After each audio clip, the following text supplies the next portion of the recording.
नमस्कार, यूएसएन विशेष में आप सभी का स्वागत है। मैं हूं आपका होस्ट एनवी शर्मा।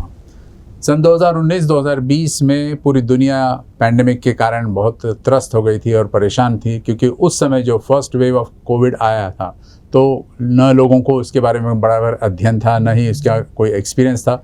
लेकिन साथ साथ समय के साथ साथ कुछ जो खामियां थी उसको पूरा करते करते जैसे तैसे फर्स्ट वेव को हमने निपटा लिया। अब फर्स्ट वेव निपटा भी नहीं कि सेकेंड वेव की शुरुआत हो गई। सेकेंड वेव के बारे में हम लोग ज़रा ज़्यादा कॉशियस थे और बाद में नॉलेजेबल थे। इसीलिए कह रहा हूँ क्योंकि तभी जिस अंदाज में कोविड 2 के टाइम पे जो बेड अवेलेबिलिटी, वेंटिलेटर्स, ऑक्सीजन, इस सब की जो व्यवस्था की गई, कोविड सेंटर्स खोले गए, ये सारी बातें पिछले एक्सपीरियंस के बेसिस पर हमने किया। और अब इस कोविड 2 से हम उभर के आ ही रहे कि एक और बात चलने लगी है कि एक तीसरी लहर यानी कि कोविड का थर्ड वेव जो आने वाला है, संभावित है और ये इंडिया से फैलने की संभावना ज़्यादा जताई जा रही है।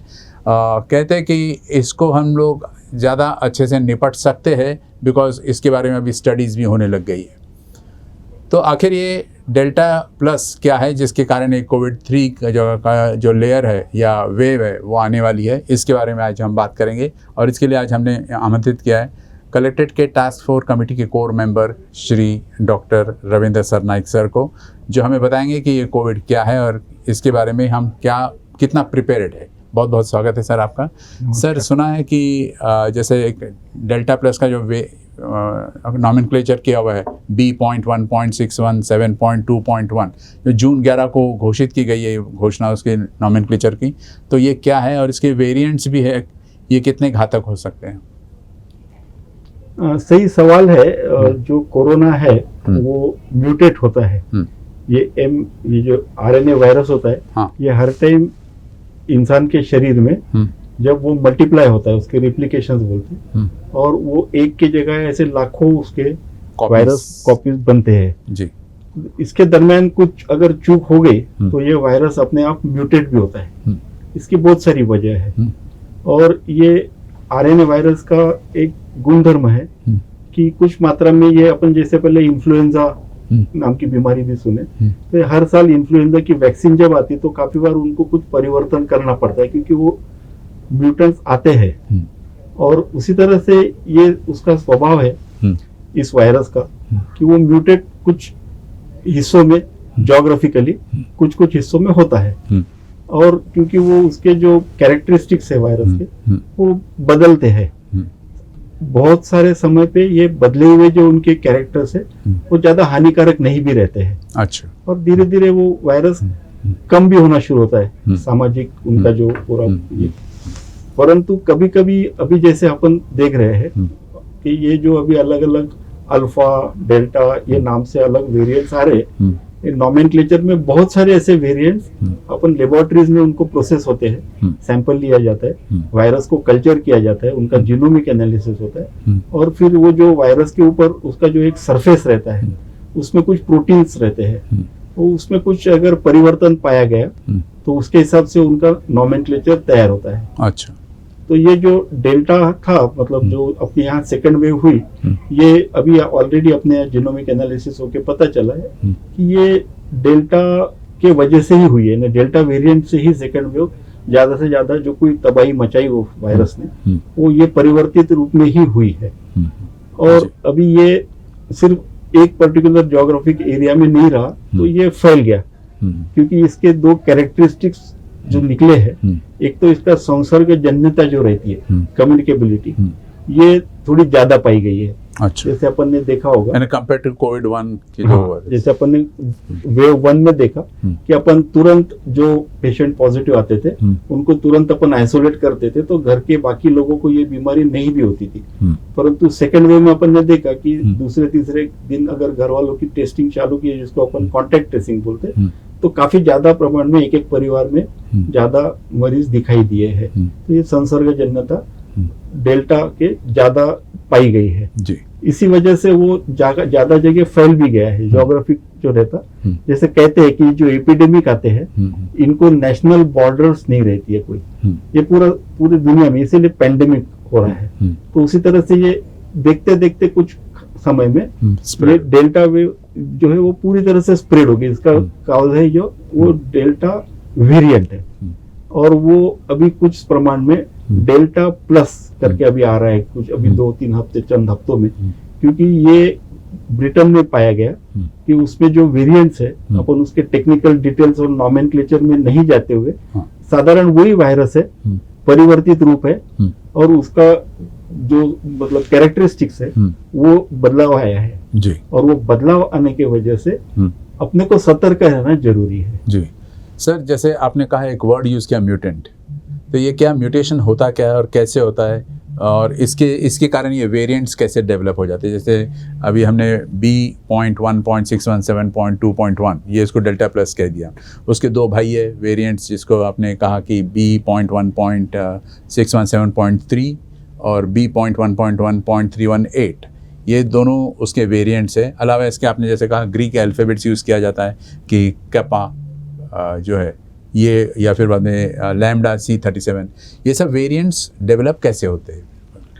जैसे मैंने कहा कि ये जो आरएनए वायरस होता है, ये प्रोटीन्स रहते हैं और अलग अलग छोटे मात्रा में प्रोटीन्स जब कन्ग्लोमेरेट होते हैं, वो यूनाइट होते हैं और वो उसका वायरस बनता है, पूरा मॉलिक्यूल।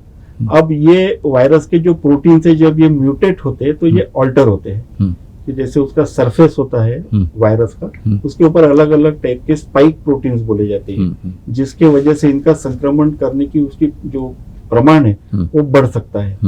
और ऐसे ही पाया गया है कि जहां जहां ये मात्रा देखी और जीनोमिक एनालिसिस किया गया, तो ये जो प्रोटीन जब जीनोमिक एनालिसिस में देखा गया कि अलग अलग मात्रा में पूरी दुनिया में बहुत सारे वेरिएंट्स आते हैं और वो नजर भी आए और लेबोरेटरी में डॉक्यूमेंट भी किया। तो जैसे अपन आरटीपीसीआर टेस्ट पॉजिटिव जब कहलाती है, तो उनका जो सैंपल रहता है, ये लेबोरेटरी में उसको कल्चर किया जाता है और उसके ज्यादा मात्रा में रिप्लिकेशंस लेके फिर उसको प्रमाणित किया जाता है जीनोमिक अंडरस्टैंडिंग के लिए। और उसमें ये जब सरफेस प्रोटीन्स में कोई बदलाव आया है, तो वो अलग अलग जो प्रोटीन चेन्स उसमें डिटेक्ट होती है, उसके उनके स्वभाव के हिसाब से उनको अलग अलग नॉमेनक्लेचर, जैसे आप बता रहे, वो कंफ्यूजन ज्यादा ना बढ़ाते हुए एक सामाजिक उसमें जो अपने को समझ आना चाहिए कि ये वेरिएंट जो रहता है ये इसके स्पाइक प्रोटीन से या उनके जो कैरेक्टरिस्टिक्स है उसके हिसाब से वो बनते हैं मॉलिक्यूलर, उसका जो एक स्ट्रक्चर रहता है वो लेबोरेटरी में प्रमाणित होता है जी। और फिर उसको क्लिनिकल कोरिलेट्स करते हैं अपन, जैसे उसमें समाज में उसका क्या प्रमाण में क्या इफेक्ट हो रहा है। तो वो पर्टिकुलर एरिया में अगर उसका प्रमाण बढ़ रहा है, जैसे अपन ने देखा कि अभी पहली वेव जो थी उसमें लॉस ऑफ टेस्ट काफी लोगों को होता था, ऑलमोस्ट 98% लोगों को उस जमाने में लॉस ऑफ टेस्ट हुआ, तो ऑलमोस्ट निदान उनका कोरोना ही रहता था। तो वैसे अपन ने देखा सेकंड वेव में लॉस ऑफ टेस्ट के बजाय इनको वीकनेस, जनरल वीकनेस, बहुत ज्यादा कमजोरी, हाथ पैरों में दर्द, बुखार आना, ये सिम्टम्स ज्यादा प्रमाण में, तो ये उनका कैरेक्टर चेंज हो गया।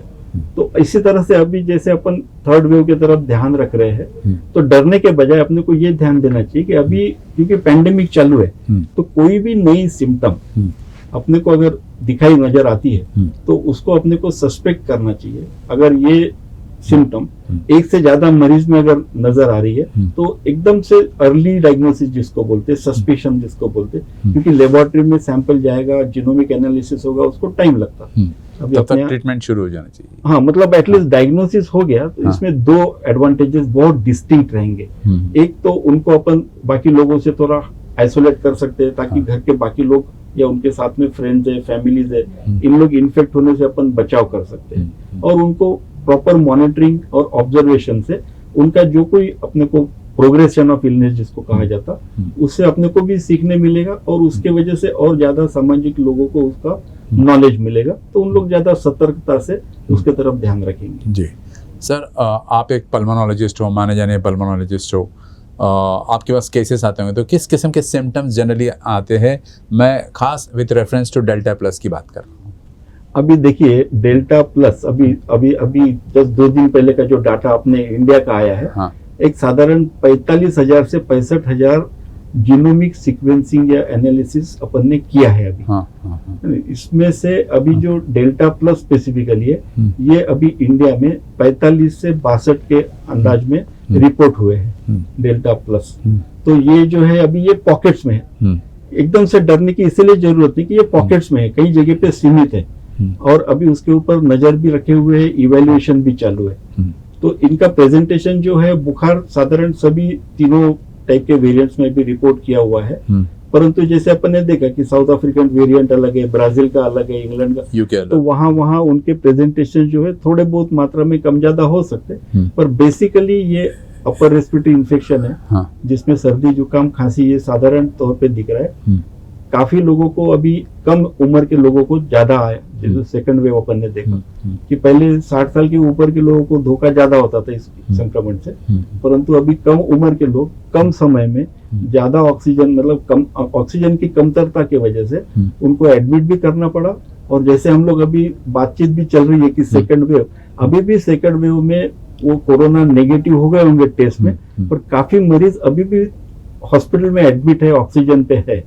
तो अभी सेकंड वेव निकल गई, ये कंसेप्ट भी थोड़ा सा समाज ने अपने अपने इलाके में जहाँ पे जो रहते हैं, क्योंकि कम ज्यादा प्रमाण में दिखेगा, तो वेव जो है वो वीनिंग हो रही है, ये अपन नजर आ रहा है, नंबर ऑफ पेशेंट्स कम हो रहे हैं, तो पूरी निकल गई, ये धारणा निकाल देना चाहिए। ये इसलिए निकालना चाहिए कि अपन ने ये बीमारी को फैलाने से, इसको अपन क्रशिंग द एपिडेमिक बोलते हैं, कि उसको अगर खत्म करना है तो अपने को हर इंसान ने उसकी जागरूकता रखना भी जरूरी है, और अपने नियम का पालन भी करना चाहिए जिससे उनका बचाव हो सके। और समाज में अगर अपने को कोई ये नियम तोड़ते हुए नजर आया तो हर जगह पे कोई दंडुल्ले के पीछे लगने की जरूरत नहीं रखना चाहिए।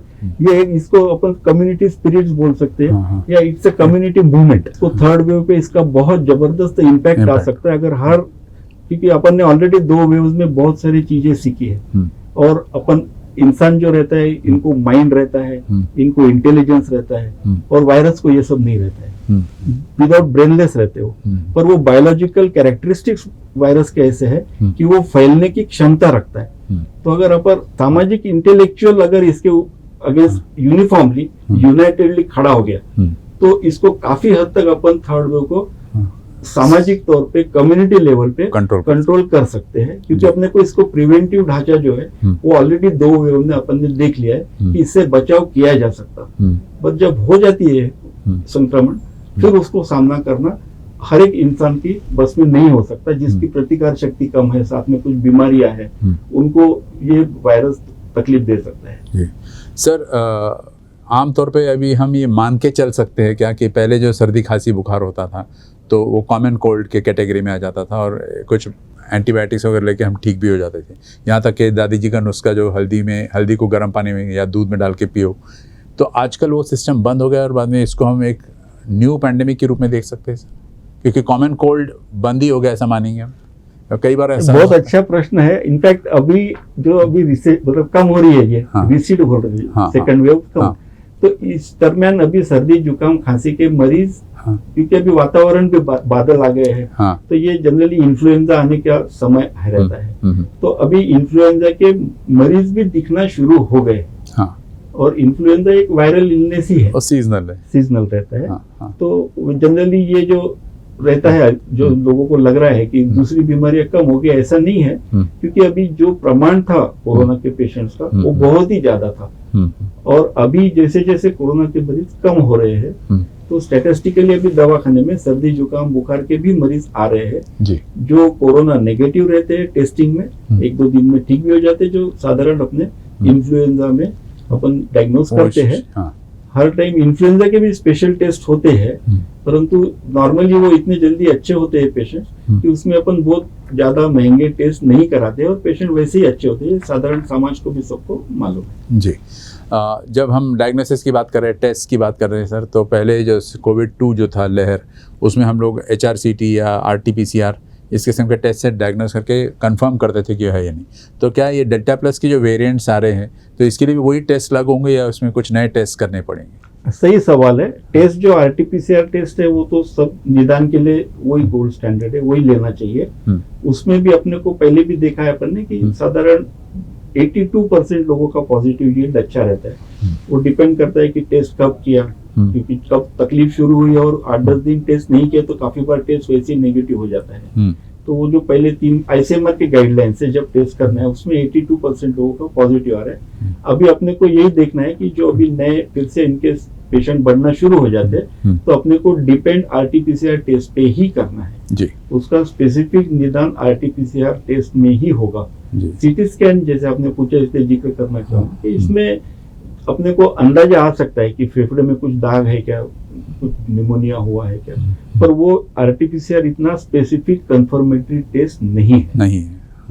तो ये अपने को अभी फिर से जागरूकता, क्योंकि ये सबको मालूम है ऑलरेडी, ये बहुत बार डिस्कस हुआ है, पर अभी अपने को सामाजिक सतर्कता जिसको बोला जाएगा कि ये जानकारी होना चाहिए कि अगर थोड़ा भी सस्पिशन आ रहा है कि फिर से इनको कोरोना होने की संभावना है तो आरटीपीसीआर टेस्ट वो पर्टिकुलर रिकमेंडेड आईसीएमआर के विंडो में अगर हम करा लेते हैं तो वो ज्यादा अच्छा रहता है। एक नंबर 2, जैसे मैंने कहा कि एक 10 से 15% लोगों को टेस्ट एक आध बार फॉल्स नेगेटिव आ सकती है।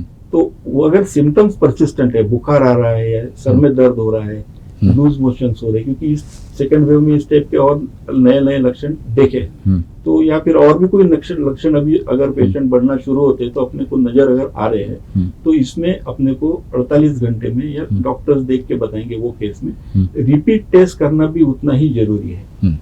और ये इसलिए जरूरी है कि अभी जैसे हम लोग देख रहे हैं एक सामाजिक धारणा इसमें भी होना चाहिए कि जैसे ऑलरेडी सब लोग अभी काफी हद तक थोड़े से सतर्क भी है और थोड़ा सा हौसला बुलंद हो रहा है कि चलो पेशेंट्स कम आ रहे, पेपर में रोज छप के आता कि आज इतने 1000 टेस्ट हुए और एक भी पेशेंट पॉजिटिव नहीं आया। तो ये जब चल रहा है इसमें अगर कहीं पे अपने ध्यान में आ रहा कि आरटीपीसीआर टेस्ट पॉजिटिव आना फिर शुरू हुआ, जैसे सेकेंड वेव में पाया गया था, एक बार वो पेशेंट बढ़ना शुरू होता है तो ये एपिडेमियोलॉजिकल मॉडल्स में इसको एक्सपोनेंशियल इंक्रीज इन नंबर्स बोला गया जी, कि बहुत भयावह परिस्थिति, कम समय में इतने ज्यादा मरीज, दवाइयां कम है, ऑक्सीजन की कमी है, इस तरह से वो जब बढ़ने का सिचुएशन, तो इसलिए अगर शुरुआत में कहीं अपने को नजर आ रहा कोई पॉकेट्स में ये पेशेंट आ रहे, जैसे अभी अपने पास अराउंड 62 पेशेंट्स डेल्टा प्लस के अपने गवर्नमेंट ने रिपोर्ट किए हैं, तो ये प्राइमरीली महाराष्ट्र में है, इसलिए अपने को सतर्क होना जरूरी है। ऑलमोस्ट 40 पेशेंट महाराष्ट्र में रिपोर्ट हुए, पर छोटे छोटे पॉकेट्स में, तो डरना भी नहीं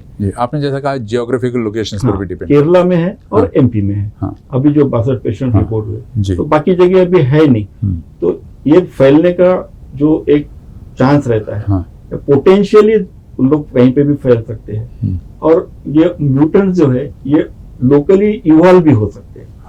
तो अब क्योंकि वो अगर वायरस का लोड बढ़ता है किसी के शरीर में, ये कीटाणु, ये जो विषाणु बोलते हैं, जो ज्यादा दिन तक रहेंगे वायरस अगर, तो पोटेंशियली वो रिप्लिकेट होते होते वो ऑटो म्यूटेट हो जाते हैं, तो ये पोटेंशियल रहेगा। तो सतर्कता काफी दिन तक सबको रखना पड़ेगा, और जैसे ही ये केसेस बढ़ने का कोई ज्योग्राफिक टेरिटरी में अंदाजा आता है तो इसमें अभी ऑलरेडी सब जगह रेगुलेटरी डेटर्स गए हुए हैं, सरकार इसके ऊपर नियंत्रण की हुई है, और जल्द से जल्द इनका जीनोमिक एनालिसिस भी हो रहा है, और ये काफी हद तक, यानी ऑलमोस्ट अभी परसों डिक्लेयर किया अपनी सेंट्रल गवर्नमेंट, 28 लेबोरेटरीज में जीनोमिक एनालिसिस इंडिया में चालू है।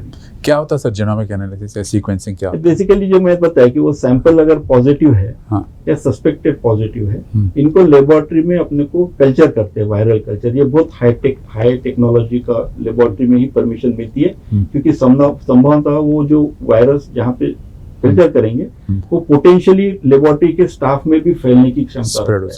तो इसलिए इसको बहुत ही वेल प्लान्ड लेबोरेटरीज रहती है, ऑथोराइज लेबोरेटरी, उनको ही ये परमिशन रहती है।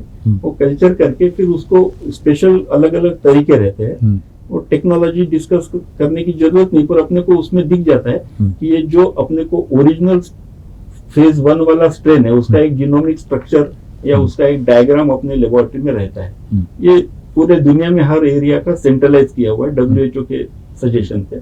उसमें कुछ भी अगर बदलाव आता है तो उसको टीपी अपलोड भी होता है वो डाटा, और वो स्ट्रक्चर मैचिंग भी होता है कि इस टाइप का जो वेरिएंट है और कहीं दुनिया में नजर आ रहा है क्या। तो अभी पाया गया है कि साधारण 18 कंट्रीज में डेल्टा प्लस रिपोर्ट्स आ गए हैं। अच्छा, तो मतलब अभी अपना ये शुरुआत है। तो इसलिए अपन अभी सब जगह देख रहे हैं न्यूज में, मीडिया में, कि इसके बारे में काफी डिस्कशन हो रहा है, क्योंकि पोटेंशियल इसका जो है ये 3 देखे हुए हैं जो ब्रिटेन से अभी पब्लिश भी हुए हैं, उनके हेल्थ मिनिस्टर ने इसको एक्नॉलेज किया है कि ये जो डेल्टा प्लस है ये पोटेंशियली, WHO भी कहता है कि ये ज्यादा इन्फेक्टिविटी, मतलब ये पोटेंटली ये फिटेस्ट ऑफ द वायरस है। अच्छा, यानी उनके पॉइंट ऑफ व्यू से। तो it is difficult to destroy time, इसका एक कैरेक्टरिस्टिक WHO ने जो एक्नॉलेज लेकिन इसका ओनली बेनिफिट ये है सर, और दूसरा चीज है कि ये फास्टेस्ट भी है, हाँ, यानी एज अगेंस्ट प्रीवियस वेरिएंट ये स्प्रेड भी फास्ट करता है और ये relatively fit of the among the virus है। तो इस तरह से अभी अपना इंटेलेक्चुअल यूज करके अपने, अगर आप सिंगल मास्क यूज कर रहे हैं, आप डबल मास्क यूज करो। अभी महाराष्ट्र गवर्नमेंट ने जस्ट 3 दिन पहले रिकमेंड किया डबल मास्किंग करो, जिसका बचा हुआ है वैक्सीनेशन तुरंत उसको करा लो। तो जितने प्रोटेक्टिव अपने को बेसिक प्रिंसिपल से सिंपल है, ये अगर अपन ने समाज ने उतना अलर्टली उसको फेस करने के लिए तैयार रहे, तो वो कितना भी फास्टेस्ट वायरस है, कितना भी पोटेंट वायरस है, अपन उससे अगर प्रोटेक्ट कर पाए, प्रिवेंशन अगर अपना प्रैक्टिसेस में, ये सोशल लेवल पे, इंडिविजुअल लेवल पे सब लोग कर रहे हैं, पर अगर पूरा सोशल मूवमेंट इसमें जागरूक हो जाता है आते हुए 10-15 दिन में, तो थर्ड वेव का जो प्रमाण है वो काफी हद तक अपन बहुत आसानी से कंट्रोल कर पाएंगे। ये मैं इसलिए बोल सकता हूँ कि जो पेशेंट्स को डेल्टा प्लस से संक्रमण हुआ है इंग्लैंड में भी, उनको टेस्ट पॉजिटिव जरूर आई है, पर सीरियस पेशेंट्स कम है आज के तारीख में भी, हॉस्पिटलाइज पेशेंट्स कम है। तो ये अच्छाई भी दर्शाता है। अब इसको अपन इक्विवेलेंट वहाँ पे वैक्सीनेशन प्रोग्राम को भी ले सकते हैं, वहाँ वैक्सीनेशन बहुत एग्रेसिव और ज्यादा लोगों को हुआ है, तो वो एग्जैक्टली क्या क्या प्रमाण से उनका बचाव हो रहा है सीवेरिटी से, वो अभी अलग चैप्टर है। पर अपन अपने यहाँ पे जो कुछ बेस्ट पॉसिबल कर सकते हैं वो अगर अपन कर लेंगे सामाजिक तौर पे, तो काफी हद तक ये सीवेरिटी कंट्रोल करती क्षमता अपने सोसाइटी में हो सकती है। उसको सेंसिटाइज करना जरूरी है, मैसेज हर इंसान को मालूम है, और हाँ उसको इम्प्लीमेंट करना। जैसे फॉर एग्जांपल अभी किसी को शादी में बुला रहे हैं, अभी 15 दिन से 50 लोग अलाउड है, इसलिए 50 को बुलाया जाता है, मैक्सिमम को ही बुलाता, 25 में निपट सकता क्या वो नहीं देखा जाता। और जिसको बुला हुआ आया वो सोचता है कि क्या होगा, सोशल प्रेशर में कंपलसरी है, तो ट्रैवल कर करके जाके वो मैरिजेस अटेंड करने की कोशिश हो रही है। तो इसमें हेल्थ प्रायोरिटीज को अगर टॉप पे रखा, ये कैसी प्रायोरिटी है ये भी समझाता हूँ। एक है कि जो बिल्कुल अभी बिना तकलीफ वाला इंसान घूम रहे हैं, वो एसिम्प्टोमेटिक कैरियर्स, ये यंग पॉपुलेशन में 50%, अभी ब्रिटेन का रिपोर्ट है पिछले हफ्ते का, 50% जो संसर्ग हो रहा है ब्रिटेन में आज, वो यंग एसिम्प्टोमेटिक यंग लोगों से हो रहा है 50%। तो ये पोटेंशियल लोग है। अब इसका अपने अगर इक्विवेलेंट अगर एप्लीकेबल नहीं रहा, पर अगर हमने ये, क्योंकि ये एपिडेमियोलॉजिकल मॉडल जो रहते ये हाइपोथेसिस पे और बहुत सारे फॉर्मूलाज पे डिपेंड करते हैं। तो अगर हमको ये सीख लेना चाहिए, जहाँ पे थर्ड वेव आ गई है, जिन लोगों ने इस तरह के प्रॉब्लम्स फेस किए हैं, तो वहाँ का जो इक्वेशंस है उसको अपने को कुछ ना कुछ प्रमाण में अपने यहाँ पे भी इम्प्लीकेशंस करने की जरूरत है। उसी वजह से अपनी प्रिपेयर्डनेस ज्यादा से ज्यादा स्ट्रांग हो सकती है। जितना ज्यादा प्रिपेयर्डनेस है, जितना ओवर प्रिपेयर्डनेस जिसको बोला जा सकता है, वो is always better than under preparedness for any epidemic. Sir, जैसे आपने कहा कि जो फिटेस्ट होते जा रहे हैं बैक्टीरिया, अपना वायरस, तो चार्ल्स डार्विन की थ्योरी याद आती है कि सर्वाइवल ऑफ द फिटेस्ट होता है। एक सवाल मेरे जहन में है सर, और शायद दर्शक जो है उनके मन में भी ये सवाल उठता होगा कि मैंने अगर 2 डोजेस ले लिए वैक्सीन के, तो क्या फिर भी मुझे ये थर्ड वेव से बचना पड़ेगा, या फिर I can be care free, निश्चिंत हो सकता हूँ? इसके लिए मैं आपको अभी लेटेस्ट इजराइल का उदाहरण दूंगा। इजराइल एक ऐसी कंट्री है जिन्होंने वैक्सीन बहुत कम समय में ज्यादा से ज्यादा मात्रा में सबको दिया गया, और वो पहली कंट्री थी जहां मास्क का जो कंपल्शन था पब्लिक प्लेसेस में, वो उन्होंने निकाल दिया।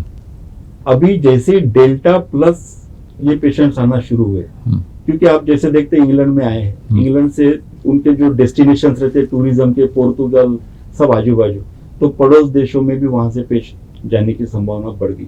तो इजराइल ने अभी मास्किंग का ऑर्डर जस्ट 2-3 दिन पहले फिर से दे दिया। तो ये जो पर्सनल प्रोफिलैक्सिस है, ये ऑर्डर के लिए किसी ने राह देखना कि रेगुलेशंस क्या कहता है, उससे भी ज्यादा मैं खुद मानूंगा कि जहां जब तक ये पैंडेमिक अभी पूरी तरह से डिक्लेयर नहीं होता कि कम हो गया या निकल गया, तब तक इसमें कोई नुकसान नहीं है कि आपका पर्सनल प्रोफिलैक्सिस है वो हाईएस्ट एंड पे आपने मेंटेन करना चाहिए। जहां तक हो सके जो सेम प्रिंसिपल से पब्लिक प्लेसेस में नहीं जाना, मास्क रेगुलर यूज करना, sanitization, hand wash, and even अपन ने जैसा सेकेंड वेव में ऑलरेडी अपन ने देखा है कि एक ही घर में एक साथ में सब लोग रहते हैं, तो एक से ज्यादा संक्रमण होने की संभावना बहुत बनी थी। तो घर के प्रीमाइसेस में भी कुछ दिनों तक हद तक अगर अपन मास्क का प्रभाव, ये अगर गवर्नमेंट का भी रिकमेंडेशन है कि with in residential area, close premises specially जो है, वहाँ पे वेंटिलेशन कम रहता है, तो हम लोग 3-4 लोग अगर वो रूम में ज्यादा देर रहते हैं तो वहाँ एयर एक्सचेंजेस बोला जाता है, जो एयर प्यूरिफाई करती है। नेचुरल एयर वहाँ पे इनलेट अगर अच्छा नहीं है तो वहाँ पे ये संक्रमण फैलने की समस्या पूरी दुनिया में बताई गई कि आप ग्राउंड फ्लोर पे है और 5th फ्लोर में अगर वो रूम के डक्टिंग जा रहे हैं और प्रॉपरली वेंटिलेटेड नहीं है तो ये वहां से भी वायरस डिटेक्ट हुआ है एयर सैंपल से। तो जब ये जानकारी अपने पास ऑलरेडी है, अभी पहले वेव में बहुत सारी जानकारी, उतनी डिटेल्स नहीं थी। वहां तो ये भी प्रश्न था कि ये हाथ उंगली लगाने से या टच से ज्यादा फैलता है या एरोसॉल्स करके ज्यादा फैलता, तो इसका प्रमाण हमें सीडीसी ने दिया है कि एरोसॉल से ही होता है। कुछ दिनों तक पहले ये था कि ये 6 फीट की दूरी है, 6 गज दूरी जो बोले, अभी सीडीसी ने वो भी मान लिया है कि अगर जैसे एक क्लोज रूम में कोई है तो हम लोग जब एक्सेल करते हैं, हवा बाहर छोड़ते हैं, खांसते हैं, स्नीजिंग करते हैं, तो चीख के साथ में जो एक्सेल्ड एयर रहती है उसको एक एक्सेलेशन क्लाउड बोला जाता। ये 6 फुट तक, 8 फुट तक सीमित नहीं रहता। ये जो अपन ने अभी वायरस एक्सेल किया हवा के साथ में, ये रूम में सस्पेंडेड मात्रा में 36 आवर्स तक रह सकता है। अच्छा, तो ये इसलिए बताना जरूरी कि ये यहाँ ही पे उसकी जड़ है जहाँ से वो बीमारी फैलने का संभावना है। दरवाजे खिड़की खुली रखेंगे, सनलाइट ज्यादा अंदर आएगा तो वो वायरस को किल करता है, डिस्प्लेस करता है, उसका कंसंट्रेशन कम करता है। तो ये अपन ने ये मर्यादाओं में अगर अपना जो क्या बोलते हैं जीवन शैली जो है वो अगर सबने अपनाया तो काफी हद तक इससे बचाव करना इतना डिफिकल्ट नहीं है। जी सर, जैसा मेरा सवाल था कि कोरोना फिर से होने के चांसेस है क्या 2 वैक्सीन लेने के बाद भी, 2 वैक्सीन डोज? एग्जैक्टली वो मैंने जो बताया, ब्रिटेन में अभी अपने पेशेंट्स बढ़ रहे हैं, उनके गए 15 दिन से एकदम एक हफ्ते में 36 हजार पेशेंट आए, इनमें काफी लोग वैक्सीनेटेड है। तो इसका जो प्रभाव है वो हो सकता है, परंतु ये जो अभी रिसर्च चल रहा है इसके ऊपर, बहुत सारे स्टडीज भी चली, गए 15 दिन से ज्यादा ही लोगों ने ये काम चालू किया। इसमें ये पाया गया है कि अगर वैक्सीन लिया है तो सीवियरिटी ये इन्फेक्शन का है ये डेफिनेटली कम होता है, हॉस्पिटलाइजेशन डेफिनेटली कम होते हैं। अब कुछ स्टडीज ये भी दिखा रहे हैं कि शायद इसको इम्यून इवेजन बोला जाता। अच्छा। ये जो डेल्टा प्लस है ये इसको शायद वैक्सीन से कोई फर्क नहीं पड़ेगा। तब उसमें भी वैक्सीन में भी अंतर है। इसमें आपने देखा 3-4-5 अलग अलग टाइप के वैक्सीन ऑलरेडी अवेलेबल है और कुछ आना बाकी है। तो इसमें ये वैक्सीन का जो इनिशियल अमेरिकन स्टडीज आए हैं उन्होंने पाया गया है कि ये डेल्टा वेरिएंट के ऊपर खास करके ये पब्लिकेशन आ गए है कि इनका 94-92% प्रोटेक्शन करते हैं। अच्छा। और अपने यहाँ पे भी इंडिया में जो वैक्सीन आ रहे हैं ये वैक्सीन से उनका प्रोटेक्शन, इम्यून इवेजन जरूर है पर वो कुछ मात्रा में हो सकता है। वो सभी ऐसे कुछ अपन ने उसका रूल बना के या कुछ चीज उसके कंक्लूजन करना अभी ठीक नहीं है। इसके ऊपर और भी रिसर्च चलेगा, पता भी चलेगा, पर वैक्सीनेशन ये डेफिनेटली प्रोटेक्शन के लिए सब में इम्पोर्टेंट साधन आज के तारीख में अवेलेबल है as compare to previous 2 waves. Ideally speaking sir, क्या गैप होने चाहिए 2 वैक्सीनेशंस के बीच में, क्योंकि इसको लेकर भी एक डिबेटेबल बातें होती है। डिबेट शायद अभी जस्ट 2 दिन पहले फिर खत्म हुआ। अभी अच्छा एक ऑथेंटिक पब्लिकेशन आया है कि साधारण 3 महीने का जो इंटरवल है उसमें जो इम्यून बूस्टिंग मैकेनिज्म है या जो ये है उसका ज्यादा एडवांटेज है।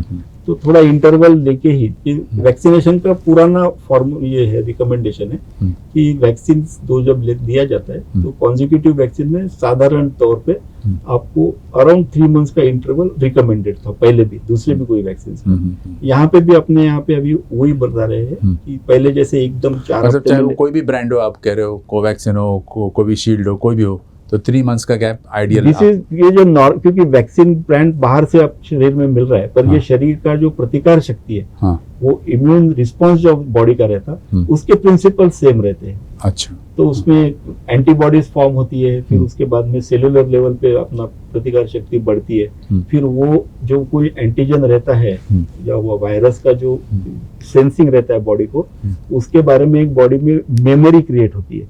ये मैकेनिज्म चलते हैं बॉडी में। तो ये एक का जो प्रमाण है ये उसको पोटेंशियली ज्यादा मात्रा में बिल्डअप होता है अगर ये इंटरवल थोड़ा 3 महीने के करीब रहे तो। अच्छा, between first and second dose. जी, सवाल एक ये भी आपने जैसा युवा वर्ग से ज़्यादा फैलने के चांसेस है, ये आपका कहना है, तो कई सारे लोग जो ये पूछते हैं कि 18 प्लस के नीचे के जो बच्चे हैं या इंसान हैं उनको कब मिलने वाला है ये? क्योंकि दे आर पोटेंशियल स्प्रेडर्स। बराबर है। अब इसमें भी पॉलिसी डिसीजंस रहते हैं, काफी बार सेफ्टी के जो मेजर्स है, इनिशियल इवैल्यूएशंस रहते हैं, पब्लिकेशंस, क्योंकि साइंटिफिक बेस जनरेट होने को टाइम लगता है। तो अभी अपन ने देखा कि ये धीरे धीरे ये एज ग्रुप को भी रिकमेंडेशन आ जाएगा, उनको भी वैक्सीनेशन मिलेगा। अब ये प्रिंसिपल एक वन ऑफ द प्रिंसिपल्स था ऑफ कोर्स रिकमेंडेशन में कि ये जो वायरस है ये जो शरीर में अटैक करते हैं तो वो पर्टिकुलर एक उसका रिसेप्टर रहता है बॉडी में, वो रिसेप्टर उनको अटैक करने का एक जगह रहता है, टारगेट रहता है।